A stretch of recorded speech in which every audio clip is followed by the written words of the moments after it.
कोई बता ही नहीं रहे कहाँ है वो। तीन हमारे मिसिंग है, 3 अभी तक। ये जो जगह थी ये आप समझ सकते हैं बहुत कंजेस्टेड एरिया था। इसके पास कोई लाइसेंस तो था नहीं। देखिए, फायर ब्रिगेड का रिस्पांस टाइम बहुत खराब है। सरकार एक नंबर की झूठी है। मुख्यमंत्री रेखा गुप्ता को समीक्षा करनी चाहिए, फायर ब्रिगेड को बहुत चुस्त दुरुस्त करना चाहिए। 21 कैजुअलिटीज हुई हैं। अभी 7-8 लोग हैं जो क्रिटिकल हैं, 3 वेंटिलेटर पर हैं। जिसकी ये बिल्डिंग है, जिनके लापरवाही के कारण ये हुआ है, पुलिस जांच करके उसे तुरंत अभी गिरफ्तार करेंगी। एक भी दोषी छोड़ा नहीं जाएगा। दिल्ली के मालवीय नगर में आज एक खौफनाक मंजर सामने आया जब एक होटल में इतनी भीषण आग लग गई कि अब तक की खबरों के मुताबिक करीब 21 लोगों की मौत हो चुकी है। और इस घटना के बाद राजधानी दिल्ली और पूरा प्रशासन हिला हुआ है। मालवीय नगर के एक प्रतिष्ठित होटल में आग लगने की वजह से तमाम लोग जो इसमें ठहरे हुए थे वो आग की चपेट में आ गए और तमाम लोगों का दम घुट गया है। अब तक इस पूरी घटना में 21 जिंदगियां तबाह हो चुकी हैं और 15 लोग अभी भी वेंटिलेटर पर अस्पताल में भर्ती हैं और उनकी जान को खतरा बना हुआ है। दरअसल ये घटना सुबह करीब 10 बजे के आसपास हुई और अचानक शॉर्ट सर्किट इसकी वजह बताया जा रहा है और आग लगने की वजह से पूरी बिल्डिंग धू धू करके चलने लगी, जिसकी तस्वीरें सोशल मीडिया पर वायरल हैं। खौफनाक मंजर मालवीय नगर के बेहद सकरे और घनी आबादी वाले मार्केट एरिया में स्थित 3 मंजिला इमारत में बने हुए एक अवैध होटल में लगी। दरअसल इस होटल को अवैध इसलिए कहा जा रहा है क्योंकि यहाँ पर 6 कमरों को ही होटल के तौर पर चलाने की अनुमति थी, लेकिन 25 कमरे और बना करके उसे होटल के तौर पर चलाया जा रहा था। और ख़ास बात यह है कि यहाँ पर ज़्यादातर लोग विदेशी थे, जो कुछ लोग अस्पताल में इलाज कराने आए थे और कुछ लोग यहाँ पर रुके हुए थे। ये पूरा hotel bed and breakfast mode पर चलता था, यानी रात में रुकिए और सुबह नाश्ता करके निकल जाइए।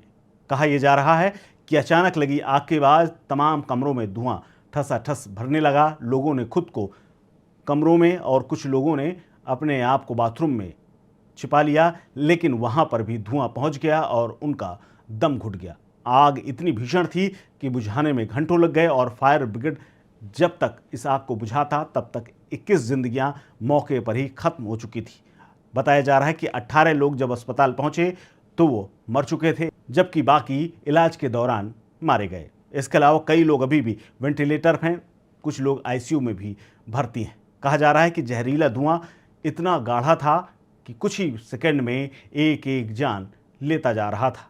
इसके अलावा पूरी बिल्डिंग में नीचे से ही आग ऊपर की ओर गई, जिसकी वजह से सीढ़ियों यानी एग्जिट और एंट्री का जो एकमात्र दरवाज़ा था वो ब्लॉक हो गया, जिसके बाद अंदर वाले बाहर लोग नहीं आ पाए। इसके अलावा तमाम लोगों ने छत में चढ़ कर के अपने आप को बचाया और कुछ लोग तो इस होटल के पिछले हिस्से से कूदते हुए भी नजर आए। फिलहाल इस अग्निकांड में अब तक 21 लोगों की मौत की पुष्टि हो चुकी है। प्रधानमंत्री नरेंद्र मोदी, अमित शाह और तमाम नेताओं ने इस पर दुख और गम जताया है। इसके अलावा ये भी कहा जा रहा है कि आग लगने के पीछे की वजह ये थी कि शॉर्ट सर्किट हुआ था। किचन में कुछ लोग नाश्ता बना रहे थे, इसी दौरान आग धीरे धीरे बढ़ी और खिड़कियों, दरवाज़ों और ग्रिल को जलाती हुई पूरी बिल्डिंग में फैल गई। डॉक्टरों के मुताबिक ज़्यादातर मौतों की वजह दम घुटना और फेफड़ों में जहरीला धुआं भरना है। कई शव इस कदर झुलस गए कि उनकी शिनाख्त करना भी मुश्किल हो रहा है। दमकल विभाग ने मलबे से अब तक 21 शवों को बाहर निकाला, जबकि कई गंभीर रूप से घायल हैं और अस्पताल में जिंदगी और मौत से लड़ रहे हैं। लेकिन इस पूरी घटनाक्रम के बाद कई सवाल खड़े हो रहे हैं, क्योंकि ये वही दिल्ली है जहां पर उपहार जैसा कांड हुआ था, लेकिन इसके बावजूद इस होटल में फायर सेफ्टी को लेकर के कोई इंतजाम नहीं थे और ना ही एनओसी था, यानी फायर एनओसी भी नहीं था और ये होटल चल रहा था। हालांकि दिल्ली में हुई इस घटना ने प्रशासनिक तंत्र और एमसीडी की नाकामी को उजागर कर दिया है, क्योंकि हर हादसे के बाद ये लोग जागते हैं, कुछ दिन छापेमारी होती है, बाद में सिस्टम वैसा ही हो जाता है। बताया जा रहा है कि कमर्शियल इलाके में बिना फायर एनओसी के ये होटल चल रहा था और इसीलिए यहाँ पर सुरक्षा के इंतज़ाम भी नाकाफ़ी थे। सिर्फ पैसे के लिए होटल चलाया जा रहा था, पैसा कमाया जा रहा था और जान बचाने के लिए यहाँ पर किसी प्रकार के सुरक्षा इंतजामात नहीं थे। मालवीय नगर की तंग गलियों और तमाम इलाकों में बाकायदा ऐसे ही होटल खुले हुए हैं। इस होटल की बात करें तो यहाँ पर अवैध तरीके से बेसमेंट भी बनाया गया था।